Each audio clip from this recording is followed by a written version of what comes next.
തെർബിയത്തിന്റെ അടുത്ത മാർഗം ത്വലബുൽ ഇൽമ്, അതുപോലെ തന്നെ ശർഈയായ ഇൽമിന്റെ വൃത്തം നമ്മൾ വർദ്ധിപ്പിക്കാൻ വേണ്ടി ശ്രമിക്കുക. നമുക്ക് തെർബിയത്തും തസ്കിയത്തും ഉണ്ടാകണമെങ്കിൽ ഹറാം ഹലാലുകളെപ്പറ്റി, ഹക്ക് ബാത്തിലുകളെപ്പറ്റി, സത്യാസത്യങ്ങളെപ്പറ്റിയൊക്കെ നമുക്ക് അറിയണം. അല്ലേ? ഇന്നത് ചെയ്യണം ഇന്നത് ചെയ്യണ്ടെന്ന് അറിയണ്ടേ? അറിവില്ലാതെ ജഹലിന്റെ അടിസ്ഥാനത്തിൽ ഇന്നത് ഹറാമാണ് ഇന്നത് ഹലാലും തീരുമാനിക്കാൻ പറ്റുമോ? അപ്പൊ അതുകൊണ്ട് തെർബിയത്തിന്റെ മാർഗത്തിൽ മുന്നേറുന്ന ഒരാൾ നിത്യേന പഠിച്ചുകൊണ്ടിരിക്കണം. എന്തിനെപ്പറ്റി? വലിയ ആലിമാകാൻ വേണ്ടിയുള്ള പഠനമല്ല, നിത്യജീവിതവുമായി ബന്ധപ്പെട്ട വിഷയങ്ങൾ, നിത്യജീവിതത്തിൽ പാലിക്കേണ്ട അഖീദകൾ, ആദാബുകൾ, ഇങ്ങനെയുള്ള കാര്യങ്ങളൊക്കെ ശർഈയായ ഇൽമ് അയാൾ പഠിച്ചുകൊണ്ടേയിരിക്കണം. അതുകൊണ്ടാണല്ലോ ഇന്നമാ യഖ്ശല്ലാഹ മിൻ ഇബാദിഹി അൽ ഉലമ, അള്ളാഹുവിനെ ഭയപ്പെടുന്നവർ ഇൽമുള്ളവർ മാത്രമാണ് എന്ന് അള്ളാഹു പറയാൻ കാരണം എന്താ? ഇൽമ് തഖ്വയിലേക്ക് നയിക്കും, യാതൊരു സംശയമല്ല. മനസ്സിലായില്ലേ? അതുകൊണ്ട് ഇൽമ് നേടാനുള്ള വിവിധ മാർഗങ്ങൾ ഇന്ന് നമ്മുടെ മുമ്പിലുണ്ട്. നമ്മള് ദർസുകള് നേരിട്ട് പോയി അറ്റൻഡ് ചെയ്യുക. എല്ലാവരും വിചാരിക്കും അത് മൊബൈലിൽ കേട്ടാൽ മതി. അപ്പൊ ഇന്നിപ്പോ ഈ ക്ലാസ് മൊബൈലിൽ കേൾക്കാന്ന് വിചാരിച്ചാൽ ഇത്ര നേരങ്ങൾ ഇരിക്കുമോ? അല്ല, ഒന്നിങ്ങനെ കേട്ടുമ്പത്തിന് അന്നൊരു വിളി വന്ന് അവന്ന് പിന്നെ അങ്ങനെ വിട്ടുപോയി. പിന്നെ ഇനി അപ്പത്തിന് അടുത്ത ക്ലാസ് വന്നാ ഞാൻ പിന്നെ കേൾക്കാൻ പിന്നെ കേൾക്കലുണ്ടാവില്ല.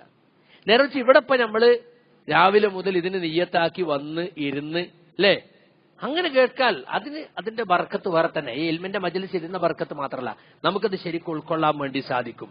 അപ്പൊ ആഴ്ചയിൽ ഒരിക്കൽ നടക്കുന്ന ശരിയായ ഇൽമിയായ ദർസുകൾക്ക് നേരത്തെ വന്ന് അത് ഇന്നെടുത്ത് തലേന്നെടുത്തത് പഠിച്ച് ആ മനസ്സാന്നിധ്യത്തോടു കൂടി പഠിക്കാൻ നമ്മൾ ശ്രമിക്കുക എന്നത് വളരെ പ്രധാനപ്പെട്ട കാര്യമാണ്.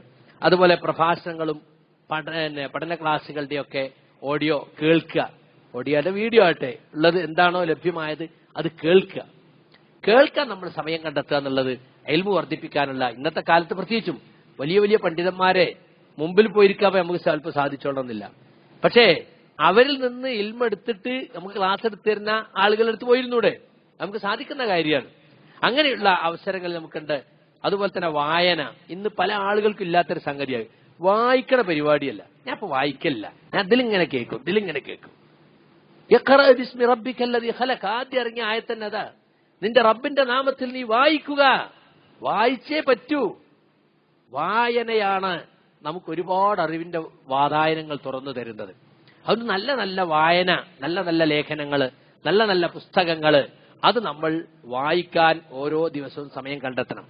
അതുപോലെ അറിവുള്ള ആളുകളുമായുള്ള സഹവാസം അത് നമ്മളെ ഇൽമു വർദ്ധിപ്പിക്കാൻ കാരണമാണ്. അറിവുള്ള ആളുകളുമായിട്ട് സഹവസിക്കുക, ചോദിച്ചറിയുക, അറിയാൻ വേണ്ടിയും അമൽ ചെയ്യാൻ വേണ്ടിയായിരിക്കും നമ്മൾ ചോദിക്കേണ്ടത്. അങ്ങനെ നമ്മുടെ ഇൽമു നേടാനുള്ള വിവിധ മാർഗങ്ങൾ നമ്മൾ സ്വീകരിക്കുക. ഇൽമു നേടുന്നതിൽ നമുക്ക് ഇഖ്ലാസ് ഉണ്ടായിരിക്കുക. തർക്കിക്കാൻ വേണ്ടിയോ പണ്ഡിതന്മാരെ മുമ്പിൽ ഞെളിയാൻ വേണ്ടിയോ ജനശ്രദ്ധ പിടിച്ചു പറ്റാൻ വേണ്ടിയൊക്കെ ശർഈയായ ഇൽമു നേടിയാൽ അവർക്ക് നരകമാണെന്ന ഹദീസ് നമ്മൾ പലപ്പോഴും കേട്ടിട്ടുള്ളതാണ്. അത് നമ്മൾ പ്രത്യേകം ശ്രദ്ധിക്കണം. അതുപോലെ തന്നെ ഇൽമു പ്രചരിപ്പിക്കാൻ ശ്രമിക്കുക. നമ്മൾ കേട്ട ഒരു ക്ലാസ് അത് നന്നായി തോന്നിയാൽ അത് മറ്റുള്ളവർക്ക് എത്തിക്കാൻ ശ്രമിക്കുക. എത്തിച്ചാൽ അയച്ചു കൊടുക്കൽ മാത്രമല്ല, പിന്നെ ചോദിക്കണം, നിങ്ങൾ ആ ക്ലാസ് കേട്ടോ, അതിലെന്തെങ്കിലും നിങ്ങൾക്ക് പ്രത്യേകിച്ച് നിങ്ങളെ സ്വാധീനിച്ച വല്ലതുണ്ടോ? അങ്ങനെ നമ്മൾ ഫോളോ ചെയ്യുന്ന ആളുകളെ ഒരു 5 ആളെ നമ്മൾ ഫോളോ ചെയ്താൽ മതി. ലോകത്തുള്ള ഒരുപാട് ആളൊന്നും ഫോളോ ചെയ്യണ്ട. നന്മ ഉണ്ടാകുമെന്ന് വിചാരിക്കുന്ന ആളുകൾക്ക് ക്ലാസ് അയച്ചു കൊടുത്തിട്ട് അത് ചോദിക്കണം, നിങ്ങളത് കേട്ടോ, നമ്മളതൊന്ന് കേൾക്കണം. മനസ്സിലായില്ലേ? അപ്പൊ ഒരുപാട് സംഗതികൾ നമുക്ക് അതിലൂടെ നേടിയെടുക്കാൻ സാധിക്കും.